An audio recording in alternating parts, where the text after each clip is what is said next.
सुप्रभात। मंत्र जप, यह हमारी आज की आध्यात्मिक चर्चा का विषय। मंत्र जप। मंत्र जप क्या है? जब डायनामा घूमता है तो ऊर्जा उत्पन्न होने लगती है।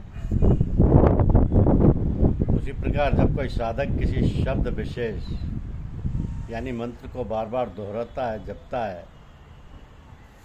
तो ध्वनि की तरंगों के माध्यम से एक दिव्य शक्ति उत्पन्न होने लगती है। मंत्र जप का बड़ा महत्व है। जैसे उल्टा नाम जपा जग जाना, वाल्मीकि भय ब्रह्म समान। राम नाम की लूट है, लूट सके तो लूट। अंत समय पछताएगा, प्राण जाएंगे छूट। भज गोविंदम मूढ़मते। आदि शंकराचार्य जी कहते हैं भज गोविंदम मूढ़मते। तुलसी जग में आए के कर लीजिए दो काम, देने को टुकड़ा भला, लेने को हरिनाम। कलयुग में तो नाम को ही साधना का आधार बताया गया है। अर्थात अन्य युगों में जो प्राप्ति कठिन तपस्या से भी नहीं हो पाती थी, कलयुग में वो राम का नाम जपने या मात्र नाम स्मरण से हो जाती है। अब प्रश्न उठता है कि कौन सा नाम जपें? हरि के 1000 नाम है, जिसे जो नाम अच्छा लगे उसे ही जपें। लेकिन यदि नाम या मंत्र किसी सद्गुरु से प्राप्त हो जाए, उसकी तो बात ही कुछ और है। क्योंकि कोई सद्गुरु अपनी समस्त आध्यात्मिक शक्ति को मंत्र रूपी बीज के जरिए शिष्य में आरोपित कर दिया करता है, जो एक दिन अंकुरित पल्लवित होकर शिष्य को वहां पहुंचा देती है जहां सद्गुरु का स्थान होता है। अब देखेंगे कि मंत्र को कितने प्रकार से जपा जा सकता है। मंत्र को जपने के बहुत प्रकार हो सकते हैं। जैसे नित्य जाप, जिस जप में संख्या विधि विधान में कुछ शिथिलता भले ही आ जाए, परंतु नियमितता नहीं टूटती, ऐसे जप को नित्य जप कहा जाता है। इस जप को करने से शीघ्र ही सूक्ष्म शक्तियों का विकास होने लगता है। नैमित्तिक जप, देव पितरों आदि के लिए जो जप किया जाता है उसे नैमित्तिक जप कहते हैं। शांति पाठ इसी जप में आएगा। इस जप से देव पितरों को तो लाभ मिलता ही है, साथ में जापक को भी उनकी देव पितरों की कृपा प्राप्त होती है। काम्य जप, जब किसी सांसारिक कामना के उद्देश्य से मंत्र जाप किया जाता है तो उसे काम्य जप कहते हैं। तो काम्य जप के द्वारा दैवी शक्तियों को आकर्षित किया जाता है, जो हमारी अभी सिद्धि में सहायक होती है।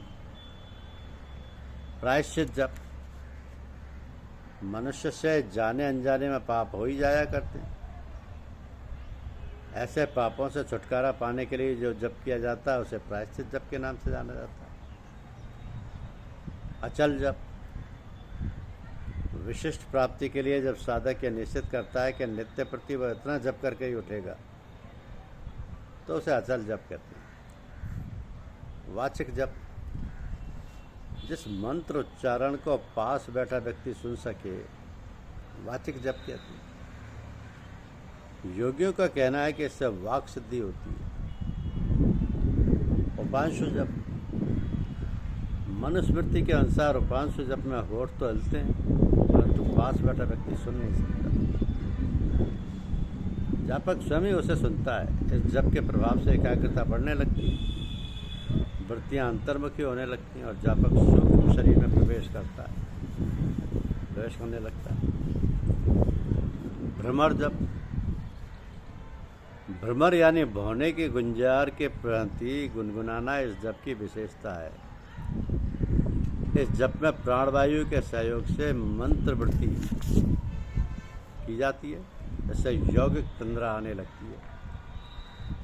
अखंड जप, इसका स्वरूप नाम से ही स्पष्ट है। इस जप में बिना किसी ब्रेक के जप करना होता है। यह जप एक प्रकार का तप ही होता है। तो इस जप में वट, पीपल, ज्योतिर्लिंग, मंदिर इत्यादि की प्रदक्षिणा करते हुए जप किया जाता है। प्रदक्षिणा का अर्थ है हम सब ओर से सब तरह से नमन करते हैं। चल जप, जो जब चलते फिरते उठते बैठते खाते पीते किया जाता है उसे चल जप कहते हैं। मानसिक जप, इस जप में होठ, जीभ कुछ भी नहीं हिलते, केवल मन से जप किया जाता है। कहा गया कि ऐसे जप का प्रभाव अन्य जपों की अपेक्षा सहस्त्रों गुना बड़ा होता है या बढ़ जाता है। ए जपा जाप, जब मंत्र को जपना ना पड़े ऐसे जप को ए जपा जाप कहते हैं। इस जप में जपने के बजाय मंत्र को सुना जाता है। अब सवाल उठता है क्या सुना जाता है और कैसे सुना जाता है। वैसे तो पूरे ब्रह्मांड में ध्वनि व्याप्त है, परंतु साधक दिल पर मन के कान लगाकर उस ध्वनि को सुनना प्रारंभ करता है, जो बिना किसी टकराव के दिल पर निरंतर अनाहद नाद होती रहती है। कालांतर में यह ध्वनि स्थूल कानों से दिल ही नहीं बल्कि शरीर के रोम रोम में सुनाई पड़ने लगती। सूफी संत मत में आखिरी के 3 जपों चल जप, मानसिक जप और ए जपा जाप के मिले जुले रूप को वरीयता दी गई है, ताकि साधक साधना में सरलता व शीघ्रता से अग्रसर हो सके। तो जप करना चाहिए, क्योंकि नारायण हरि भक्त की एक यही पहचान, आप अमानी हो रहे दे दूर को मान सम्मान देना और दूसरों से प्राप्त करना, यह जिज्ञासा सभी में होती है, किसी में कम किसी में ज़्यादा। इस जिज्ञासा का मतलब क्या है? मतलब साफ है, स्पष्ट है कि हम और हमारे सारे क्रियाकलाप किस प्रकार और किस निमित्त होते हैं, ये जानना समझना बहुत आवश्यक है। मनुष्य जीवन में यदि हम ये सोच समझ नहीं पाते हैं तो जीवन अधूरा, अविकसित और क्षणभंगुर रह जाता है। इस प्रकार हमारी मनोवृत्ति इतनी संकुचित नहीं होनी चाहिए कि हम केवल अपने ही बारे में सोचें और विचारें। ऐसे काम नहीं बनने का, क्योंकि हमारे आसपास और चारों तरफ जो समाज और मनुष्यों का समूह है वो किसी और के द्वारा नहीं बल्कि हमारे द्वारा ही किए गए हैं, और हमें उसके संयोजक और नियोजक हैं। हम इधर उधर नज़र क्यों दौड़ाएं, क्यों इधर उधर देखें? ये तो हमारा अपना ही दायरा, हमारा अपना ही संयोजन है, किसी दूसरे का इसमें कोई हाथ नहीं। जीवन नौका के हम ही खेने वाले हैं, हम ही नाविक हैं, करता धरता है। और क्यों हम इधर उधर दृष्टि दौड़ाते हैं? हम अपने को क्यों नहीं देखते हैं? अपने पर विचार विमर्श क्यों नहीं करते हैं? ये देखना चाहिए।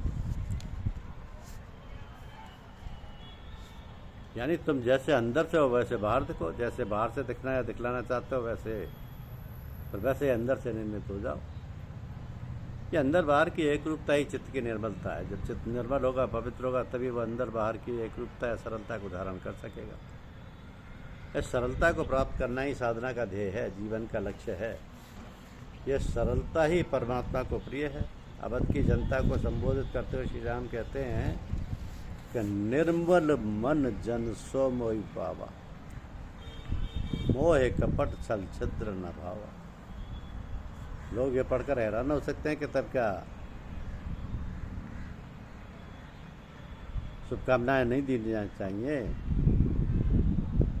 मन से, हृदय से, पूरे अंतःकरण से, आत्मिक गहराइयों से शुभकामनाएं दी जानी चाहिए। सबका सब विधि हो कल्याण, सबका भला करो भगवान, ताकि ध्यान के समय आत्मिक संस्पर्श पाए हुए साधक के मन प्राण आंतरिक गहराइयों से भाव विभोर और विश्वमंगल की कामना कर सकें।